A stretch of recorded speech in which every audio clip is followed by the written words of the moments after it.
The night was inky dark, the canopy of trees above blotting out even the faintest glimmer of starlight. We had ventured deep into the heart of the forest, seeking an escape from the mundane, a respite from the digital world. My friends and I craved a night of unfiltered nature, and so we set up camp in a secluded clearing, surrounded by towering sentinels of the woods. The campfire crackled, its warmth and flickering light pushing back the encroaching darkness. We shared laughter, stories, and the excitement of being out in the wilderness. But as the night wore on and the fire burned low, a chill settled over our campsite that had nothing to do with the temperature. Huddled around the dying embers, the forest seemed to come alive with strange rustlings and distant, indiscernible sounds. We laughed off our unease, attributing the noises to the wind and the nocturnal creatures of the woods. Yet even as we laughed, a tension lingered, and our eyes kept darting to the edge of the trees. Suddenly, Lisa, our resident storyteller, leaned forward, her eyes wide with mischief. "Hey, you guys want to hear a ghost story?" I glanced around at the eager faces, and despite the growing unease, we nodded in agreement. We thought a ghost story would be just the thing to heighten the thrill of our camping adventure. "Okay," Lisa began, her voice taking on a somber tone. "This is a tale my grandmother used to tell me, passed down through generations. It's about these woods we're camping in."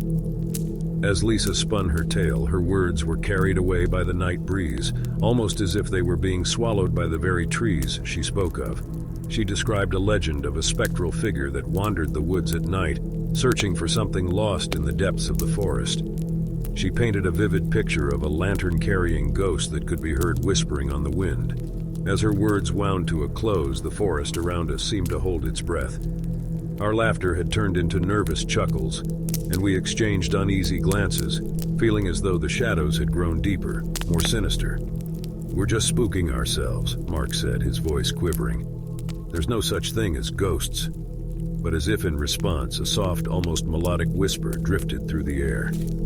We fell into a stunned silence, our gazes locking onto the trees surrounding our campsite.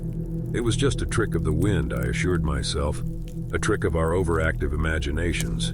Still, the whispering persisted, growing stronger and more distinct. It was as if the very air was alive with secrets, secrets meant only for the ears of the lost and the curious.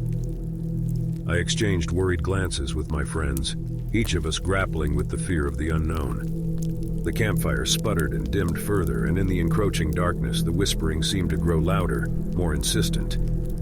Panic began to bubble up within me, a visceral fear that sent my heart racing. I wanted to believe it was just the wind, but there was an otherworldly quality to the whispers that defied rational explanation. Lisa's gaze flicked toward the woods, her face pale in the firelight. "Do you hear that?" she whispered. We nodded in silence, the tension in the air thickening. And then, from the shadows emerged a faint glow, a dim light that moved through the trees. My breath caught in my throat as the glow drew closer, revealing the silhouette of a figure holding a lantern. The whispers grew louder, forming words that I couldn't quite make out, a chorus of voices speaking in hushed tones. My heart hammered against my chest as the figure drew near, its lantern casting an eerie, flickering glow that danced across the trees like phantoms. In that moment, the reality of our situation crashed over me. Our carefree camping trip had taken a chilling turn. The legends Lisa had spun felt far too real, and the air seemed to pulse with a presence that defied explanation. As the figure drew closer, the whispers coalesced into a single haunting sentence. "Join us in the shadows." Paralyzed with fear, I watched as the figure moved past our campsite, its lantern casting elongated shadows that danced like specters on the ground. And then, just as quickly as it had appeared, the figure faded into the darkness, the whispers gradually receding until they were nothing more than a distant echo. We sat in stunned silence, the campfire reduced to mere embers, our hearts still racing from the encounter. What had we witnessed? Was it a trick of the mind, or had we truly crossed paths with something beyond our understanding? As the first rays of dawn broke through the trees, we broke camp in a hurry, the shadows of the night still fresh in our minds. We walked away from that clearing, our shared experience forever etched into our memories, a tale to be whispered around future campfires, a tale of the night the woods came alive with whispers and shadows that defied explanation.